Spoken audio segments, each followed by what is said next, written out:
Eu queria ler o texto de Efésios 1,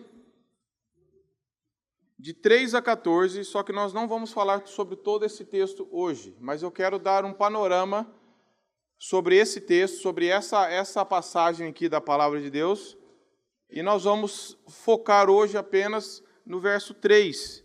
Mas para nós entendermos o contexto, é necessário que nós leiamos esses capítulos do 3 ao 14, que nós já vimos do 1 e o 2 na reunião passada. Paulo, a autoridade apostólica que ele deu, escrevendo primeiramente aos irmãos de Éfeso ali, essa carta que também foi lida em outras igrejas, chamando esses irmãos de santos e fiéis, separados por Deus, né? E agora Paulo, então, ele vai falar sobre uma coisa que interessa para muita gente, que é bênção. Só que, ao mesmo tempo, que interessa para pouca gente, que é bênção espiritual. Muitas pessoas estão atrás, se colocar no slogan, nós vamos falar sobre bênção, capaz de ter fila lá fora para entrar. Bênçãos espirituais. Então não. Nós temos a visão muito materialista do Evangelho ainda. E o que Paulo vai apresentar para nós aqui não tem nenhum aspecto material. Ele vai falar de verdades aqui que fogem, escapam da nossa compreensão de tão profundas que são. Então não dá para nós trabalharmos todos esse contexto, seria um erro nós tentarmos, se nós temos oportunidade de trabalhar em outras formas, caminhar um pouco mais calma. Mas Paulo vai falar aqui, eu queria que os irmãos acompanhassem a leitura do verso 3 ao verso 14 de Efésios, para nós entendermos um pouco o contexto.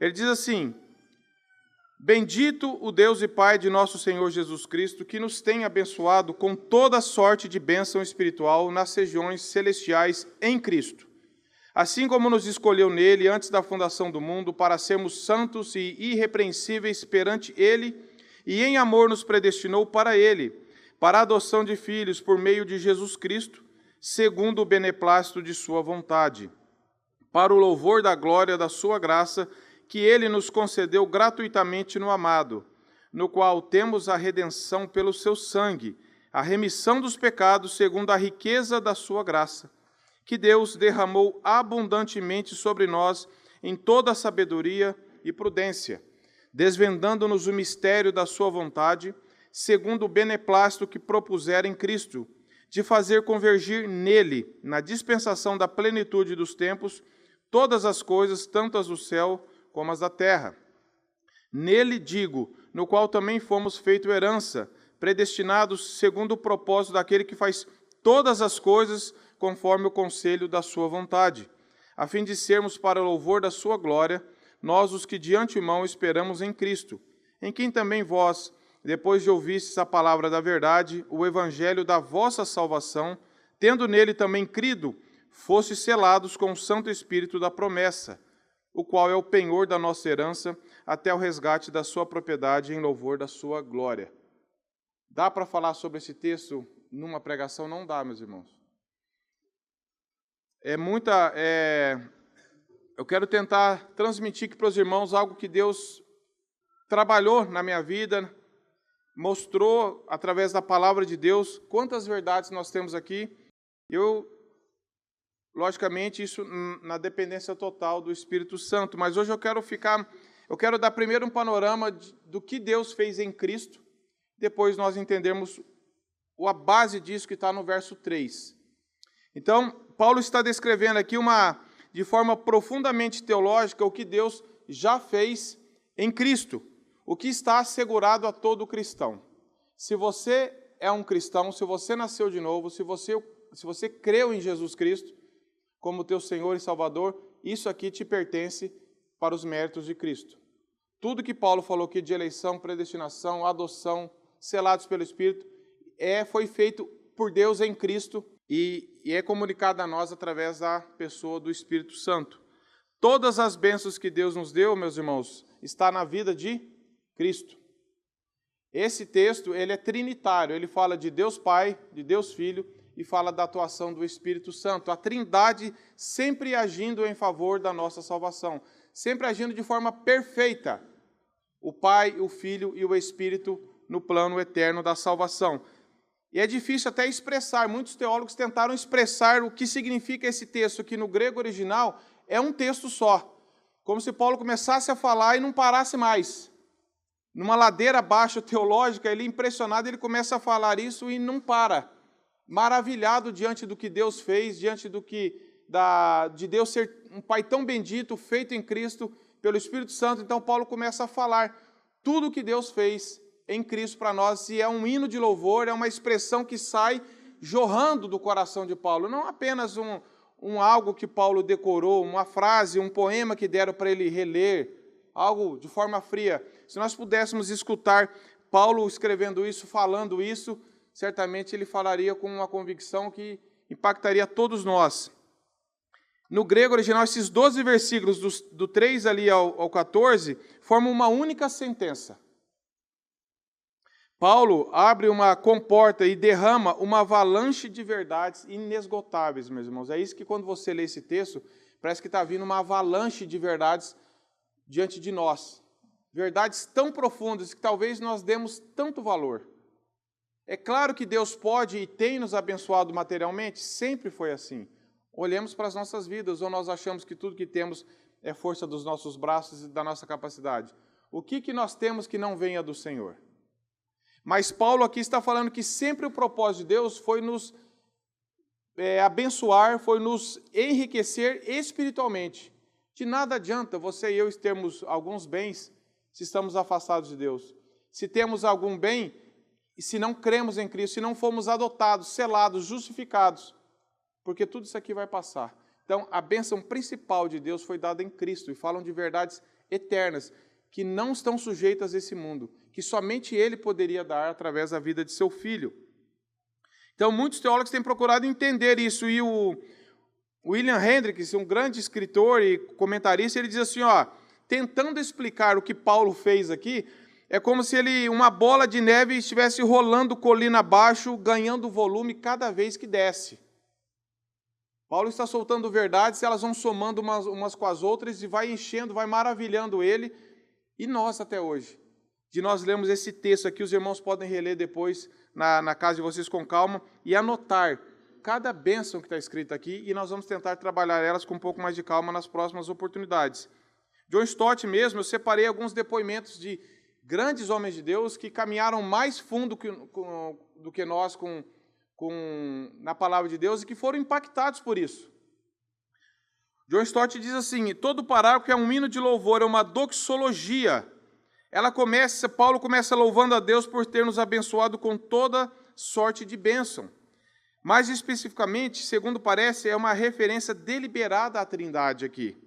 A origem da bênção é o Deus e Pai de nosso Senhor Jesus Cristo, que também é nosso Pai, verso 2. A esfera da bênção que nos foi dada é em Cristo. Pois é em Cristo e em virtude da nossa união com Ele que Deus nos abençoou. E a natureza dessa bênção é espiritual. Como diz, toda sorte de bênção espiritual, frase essa que muito bem pode significar toda sorte de bênção do Espírito Santo como agente divino que aplica a obra de Cristo em nosso coração. Olha como ele define isso aqui como sendo uma verdade que Deus fez. Aonde Ele fez? Ele fez em Cristo. Isso é comunicado por nós, aplicado em nosso coração pelo Espírito Santo. A Trindade agindo no plano da salvação, diante de tantas verdades. Essas bênçãos também são espirituais, não apenas por pertencerem à alma, mas sim por derivarem do Espírito Santo, que aplica a pessoa do Espírito Santo. O objetivo dela é revelar essas verdades, é certificar das verdades, é focar na pessoa de Cristo. Nós vemos isso, que essa então é uma estrutura trinitariana. Nós podemos ver que o Pai elegendo, não é que nós estamos separando, mas é uma forma de nós compreendermos. O Pai elegendo do versos 4 ao 6, o Filho redimindo dos versos 7 ao 12, e o Espírito Santo selando tudo que foi feito do versos 13 e 14. Nós vemos claramente isso. A Trindade agindo a favor do plano da salvação. Nós vimos, então, nesse texto, nós vimos pela leitura que é Deus Pai quem nos tem abençoado, verso 3, nos escolheu, verso 4, nos predestinou para a adoção de filhos, verso 5, nos concedeu gratuitamente sua graça, no verso 6, derramou abundantemente sua graça sobre nós, verso 8, desvendou-lhe sua vontade e seu propósito que propusera em Cristo, convergindo todas as coisas nele, verso 9 e 10, e que faz todas as coisas segundo o conselho da sua própria vontade, verso 10 e verso 11. Então, esse parágrafo, essa primeira parte, fala da atuação de Deus Pai no plano da salvação. Em segundo lugar, nós vemos a esfera onde isso foi feito, em Jesus Cristo. Nós podemos ver que a esfera foi na pessoa de Cristo. Desses primeiros 14 versículos, meus irmãos, que nós lemos ao total aqui, do 1 ao 14, né? E nós pegando lá desde o primeiro, Jesus Cristo é mencionado, ou pelo menos o nome ou o título dele, de Cristo, Cristo Jesus, o Senhor Jesus Cristo, ou o amado, ou por pronomes possessivos como ele, dele, nada menos do que 15 vezes. Só nessa passagem. Só para nós vermos como isso foi feito em Cristo, como Cristo é tudo que nós temos e a obra dele é perfeita e é centralizada nele. A frase em Cristo ou nele ocorre 11 vezes nessa expressão. No primeiro versículo, nós já vimos que Paulo descreveu que os cristãos, como santos e fiéis que estão em Cristo Jesus. Se vocês forem ler. Verso 2. Graça a vós outros e paz da parte de Deus nosso Pai e do Senhor Jesus Cristo. E no verso 1 ele diz, santos e fiéis em Cristo Jesus. Porque a Bíblia apresenta, meus irmãos, que toda a humanidade está em duas pessoas. Se não me engano, Thomas Watson, posso estar errando a referência, mas a frase é essa, toda a humanidade está pendurada em dois homens, ou em Adão ou em Cristo. Se você ler Romanos 5, 12 a 21, você vai ver essa verdade. Ou nós estamos em Adão, por nascimento, em pecado, condenados, ou nós estamos em Cristo. Todos nós estamos sendo representados por essas duas pessoas. Os que ainda não creram estão em Adão, estão mortos. Paulo, leia anote Romanos 5, de 12 a 21, que você vai ver. Como que Paulo falou isso agora, e ele está falando aqui dessas realidades, porque nós estamos em Cristo. Fomos adotados, fomos justificados, fomos selados. A morte de Cristo nos representa, ele morreu em nosso lugar, nossa inclusão com ele, então agora nós, pela graça de Deus, não estamos mais mortos em Adão, nós estamos vivos em Cristo. Por isso que a fonte de toda a segurança nossa não é o nosso desempenho, não é a nossa capacidade, mas é o fato de nós termos sido adotados, justificados e sido colocados em Cristo. Por isso que Paulo não está olhando para ele aqui. Paulo não está louvando a Deus pelas circunstâncias da vida dele. Você não vê Paulo falando, bendito Deus e Pai, que tem me abençoado, vamos ver alguma coisa aqui. Ele não está olhando ao redor. Ele está falando de verdades eternas. E muitas vezes nós estamos olhando para situações materiais, de saúde, financeira, todas, que mesmo assim Deus tem nos socorrido abundantemente, mas nós temos considerado isso como prova do amor de Deus, e não é. Calvino diz que todo aquele que lê esse texto e fica tentando procurar argumento material para ver se Deus abençoa, está acabando com o texto, não entendeu o texto.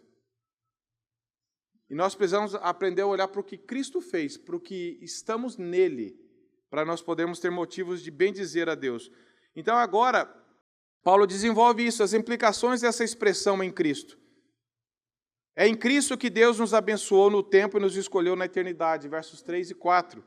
É em Cristo, no amado, que Deus concedeu a sua graça, de modo que nele temos a redenção e o perdão, versos 6 e 7. É nele, em Cristo, que os primeiros crentes judeus vieram a ser o povo de Deus, verso 11 e 12. É nele que os crentes foram selados, pertencentes a Deus, verso 13 e 14. E também foi em Cristo que Deus desvendou o seu plano para unir todas as coisas, tendo ele como Cristo como cabeça. Agora não há mais judeus e gentios, há uma só igreja. Em Cristo foi feita essa união, não tem mais separação, tudo é em Cristo. Anteriormente, Paulo vai falar isso em Efésios, nós estávamos sem Cristo, sem esperança e sem Deus no mundo. Verso 12, capítulo 2, verso 12. Mas agora em Cristo nós somos cobertos de bênçãos espirituais. A nossa situação era terrível, meus irmãos.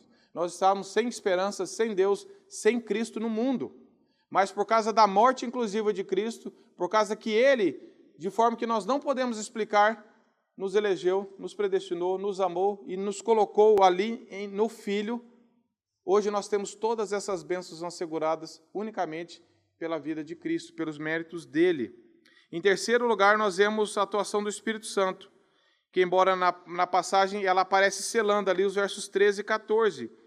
A atividade do Espírito Santo é mencionada desde o começo até o fim, em toda a obra. E ela diz que nós somos aqui selados.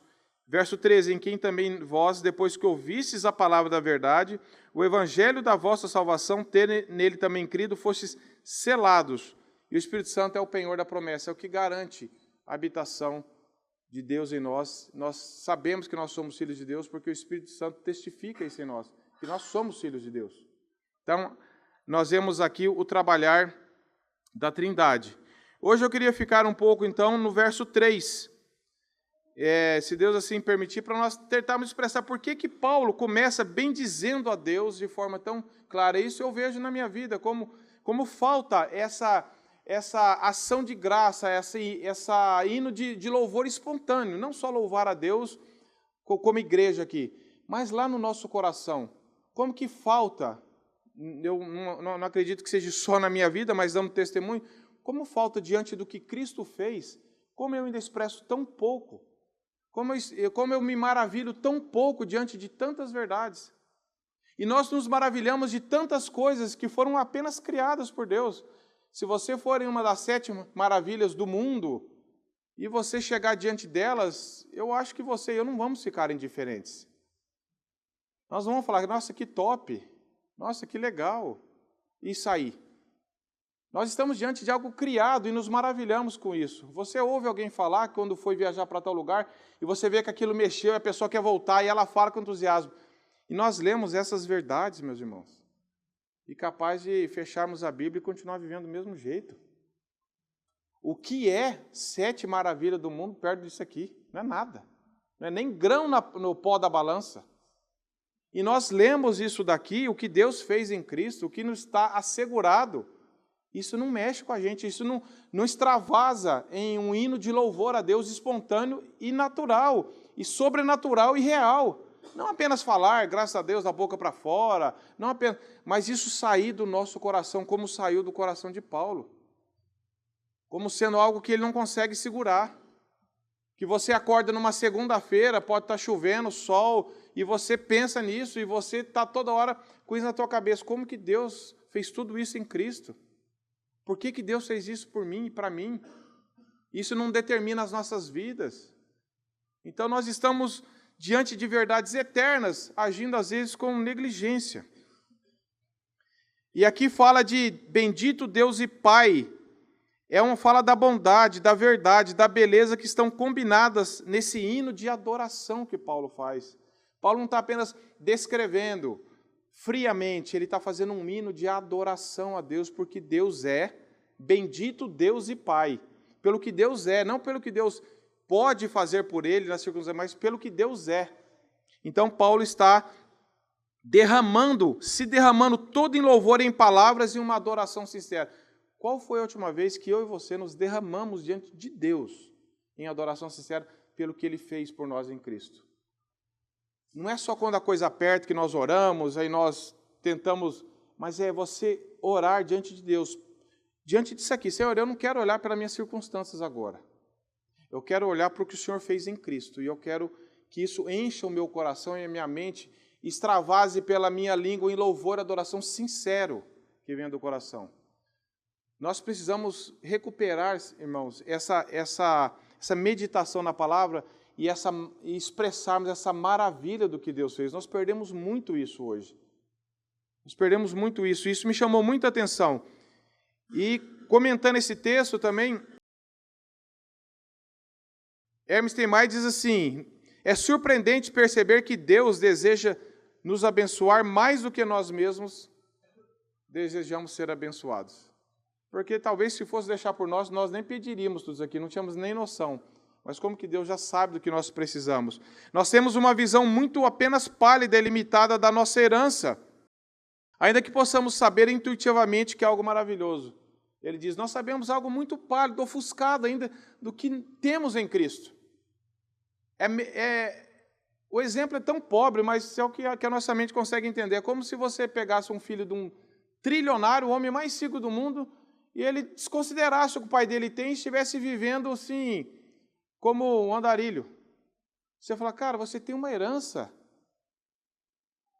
que você não sabe, que você não desfruta e você não se alegra. Agora, o que é isso perto do que nós temos em Cristo, do que Cristo fez por nós? E às vezes nós estamos vivendo vidas tão pobres, mundanizadas, tão divididas entre coisas materiais e coisas espirituais, com o coração ainda tão apegado nas coisas desta vida, porque falta-nos compreensão espiritual do que nós somos em Cristo e por causa dele. E que aconteça o que acontecer, nada pode nos separar dessas verdades, se Deus nos deu fé para crer nele.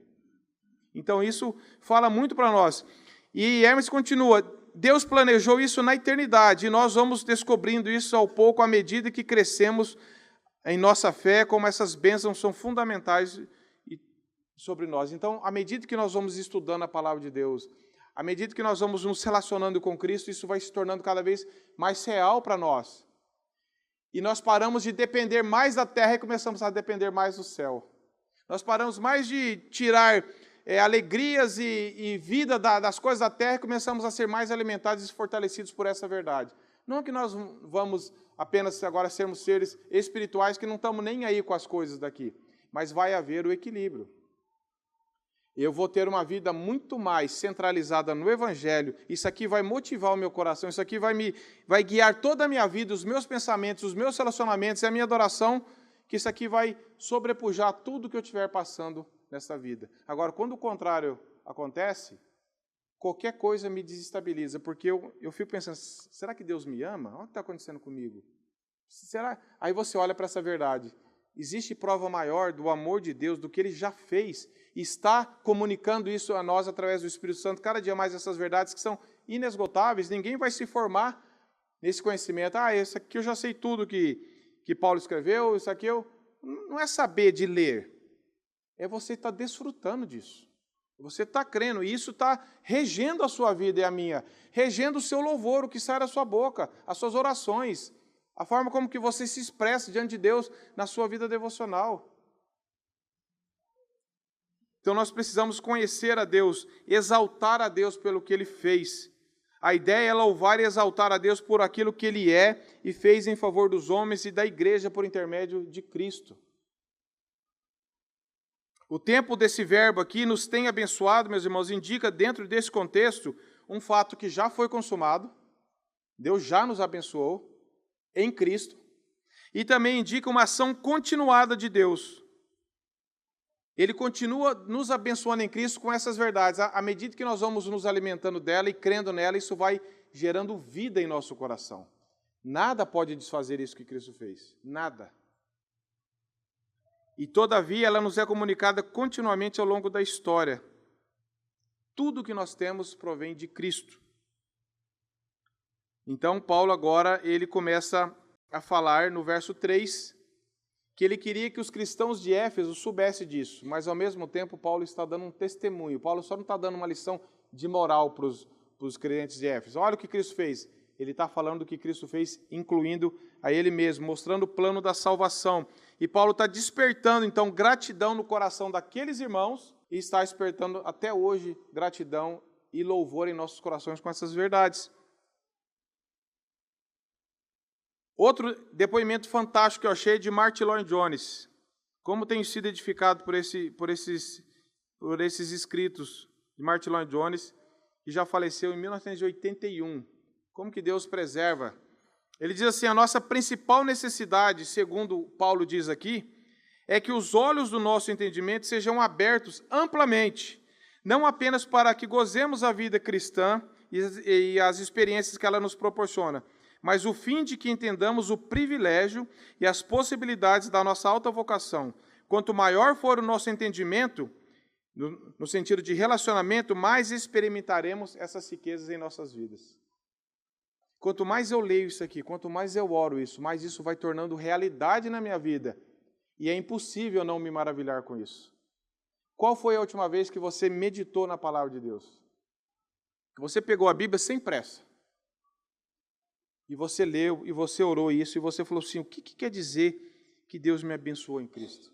O que quer dizer que eu fui escolhido em Cristo? O que é isso aqui?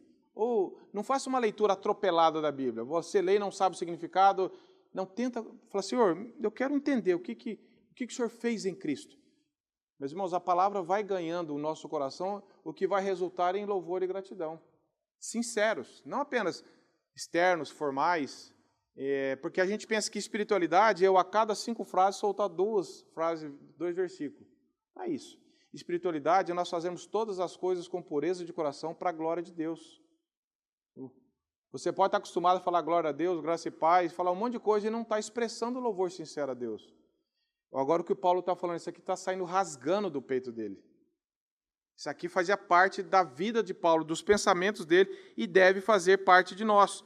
E a falta de nós conhecermos a palavra de Deus é a causa principal de nós não termos vitalidade na vida cristã.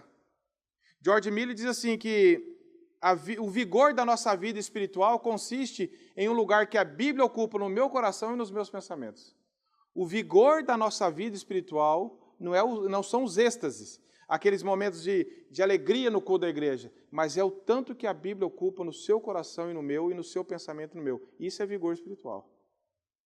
Muita gente pensa que são aqueles picos. Eu fui no encontro, foi tão bom. Vive de encontros, vive de conferência, vive... Não, é no dia a dia, o tanto que a Bíblia ocupa no seu coração e no meu e nos nossos pensamentos. Isso vai falar se nós estamos com uma vida cristã saudável ou não. E se nós estamos nos apegando à palavra de Deus, meus irmãos, não tem como não nos maravilharmos com isso. Ou então nos arrependermos. Falar, Senhor, eu não tenho me maravilhado com isso. Como foi o meu caso, eu falei, Senhor, misericórdia, ler esse texto aqui e isso não mexer nas minhas emoções, nos meus afetos, não me trazer glórias ao Senhor e pensar nisso e falar, Senhor, como eu ainda estou preocupado com tantas coisas que diante disso aqui não são nada.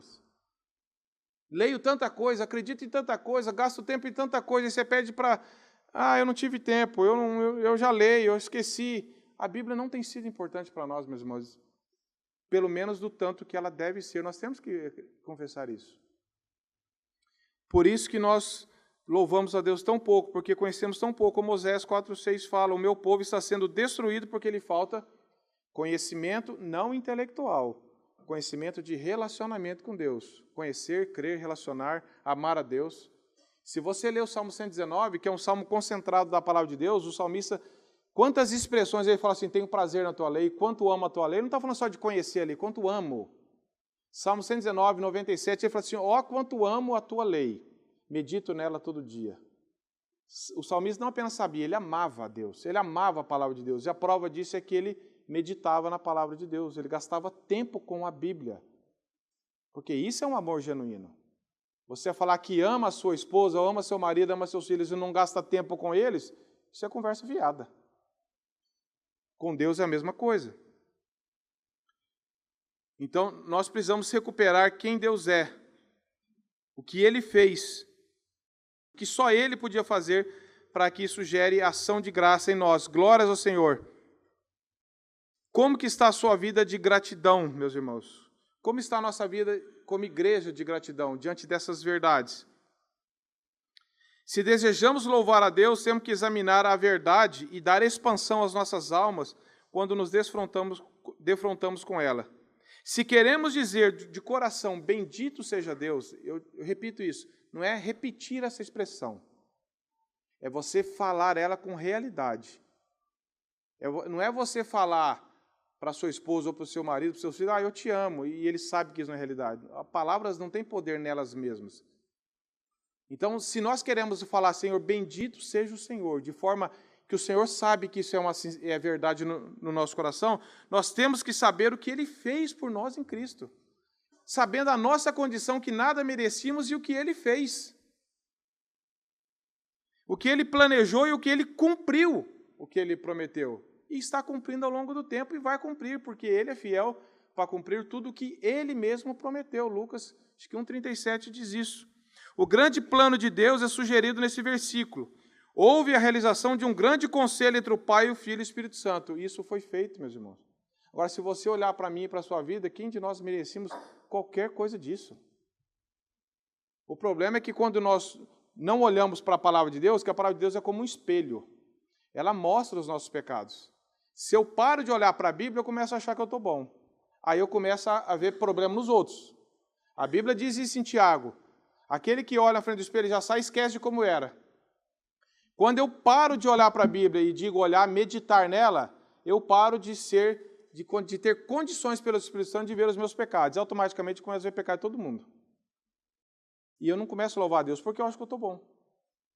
Aí eu culpo meu marido, no caso das esposas, que não faz nada, que meu marido não faz nada, que meu filho não faz nada, a esposa culpa o marido, fica aquele jogo de guerra e ninguém se coloca diante do Senhor, porque não está diante do espelho. Ele não está vendo, Senhor, isso aqui sou eu.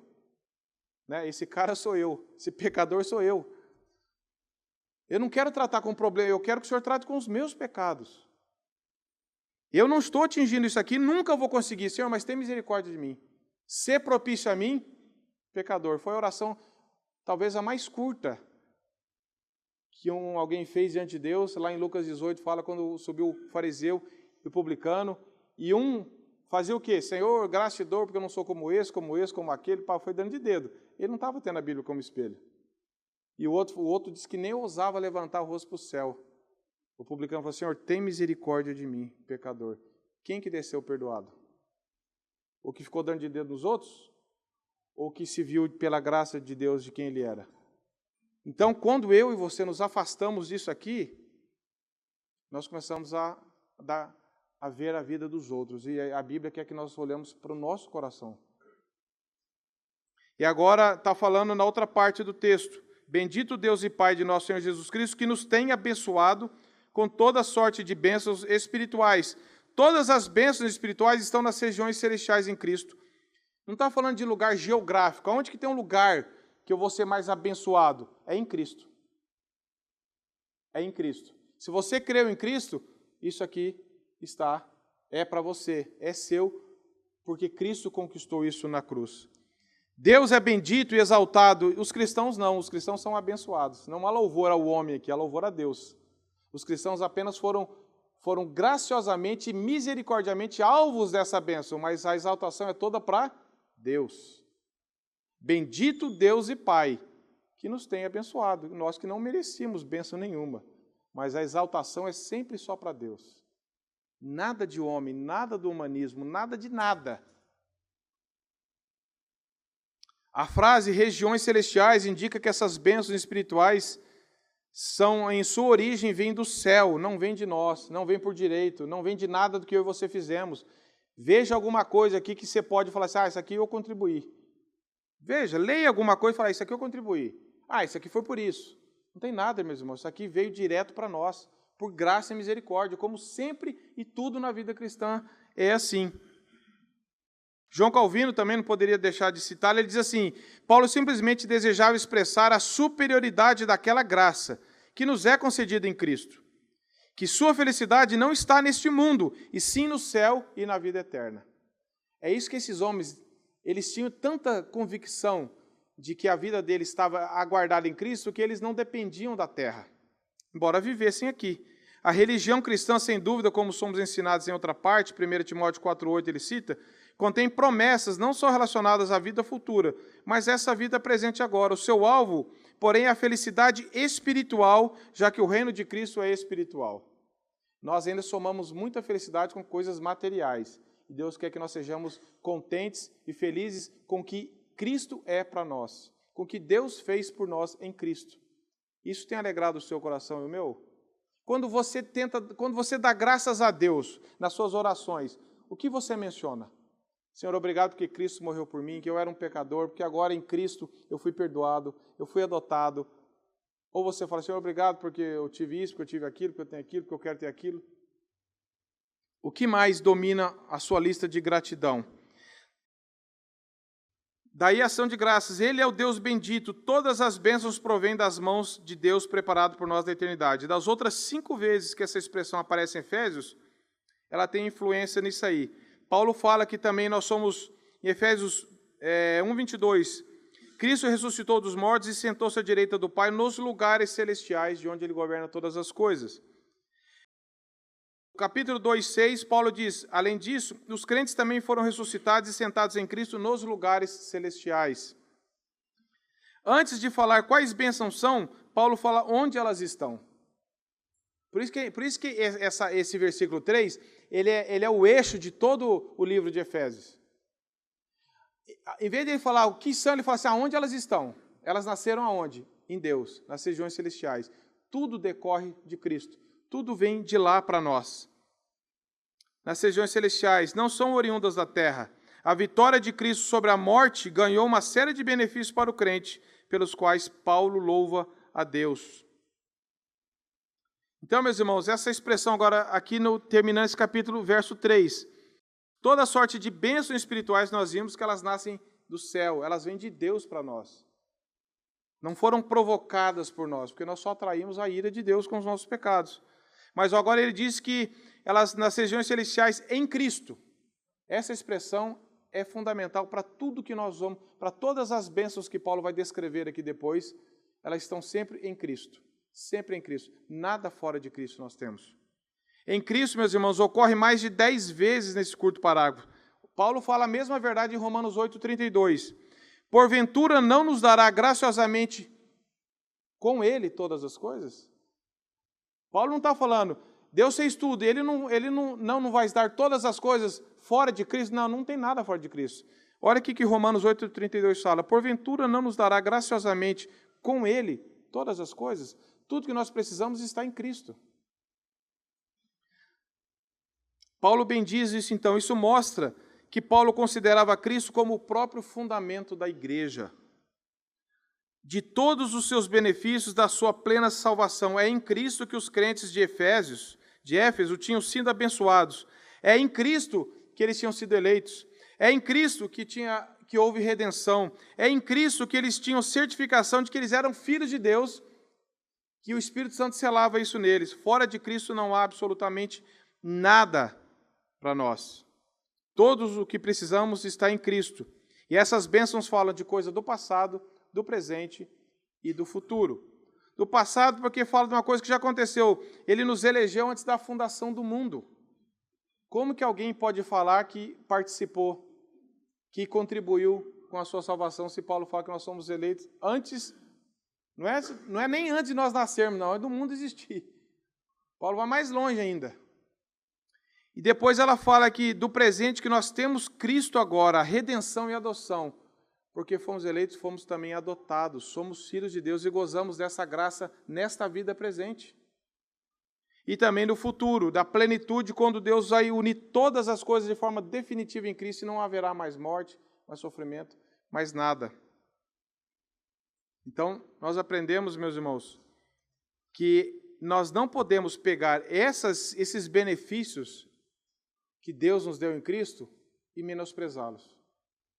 Nós vamos ver sobre eleição, adoção, redenção, ser do Espírito Santo, o que Deus fez de forma mais detalhada um pouco. Então, hoje eu quero finalizar com algumas aplicações. A primeira delas é que você não deve, nunca pode avaliar o amor de Deus pelos cristãos em nada material, embora nós tenhamos motivos para isso, porque nós nada merecemos e Deus nos tem agraciado. Mas o que é isso diante dessas verdades que nós temos em Cristo? É para a palavra de Deus, para essas verdades que você deve olhar e falar, Senhor, ganha o meu coração com essas verdades, que isso encha o meu coração de gratidão, de louvor, de maravilha, não apenas para expressar de vez em quando, mas para que isso governe a minha vida, governe os meus relacionamentos, governe a minha forma de orar ao Senhor, a minha gratidão, o meu contentamento pelo que o Senhor fez em Cristo. Eu não quero desprezar isso aqui que foi feito, que isso aqui é eterno. E eu faço a pergunta para concluir, onde você está? Em Adão ou em Cristo? Você já creu em Cristo? Lembre-se que eu falei, nós estamos diante de duas colunas, ou em Adão ou em Cristo. Se você está tentando fazer por merecer, você ainda está em Adão. Se você está tentando cumprir as coisas para ser aceito, você ainda está morto, você não entendeu o Evangelho. Se você ainda está achando que Deus vai te amar pelo que você pode fazer, você não entendeu o Evangelho. O Evangelho fala de graça.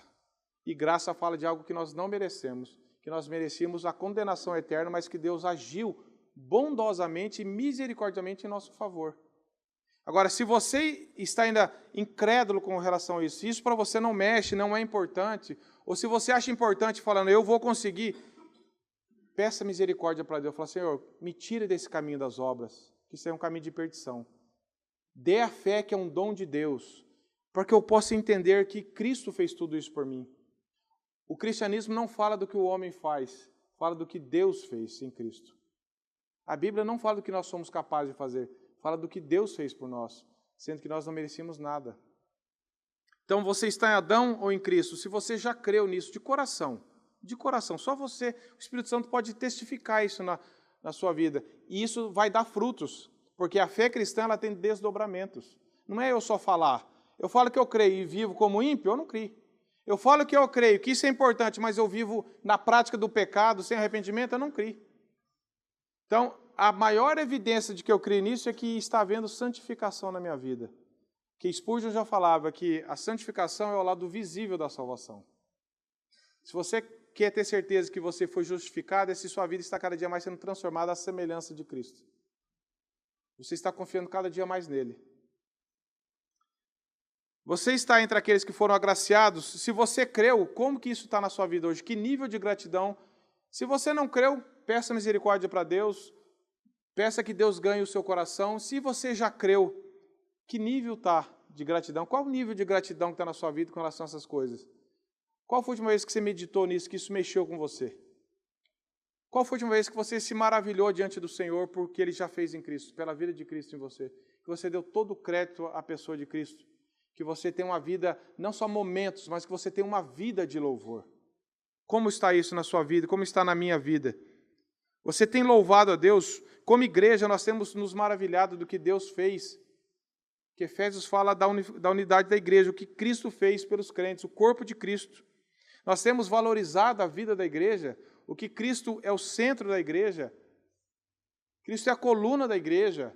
E nós estamos aqui por causa dele. Não porque nós acostumamos, não porque é legal, não porque tem salinha, não porque é gostoso, mas por causa de Cristo.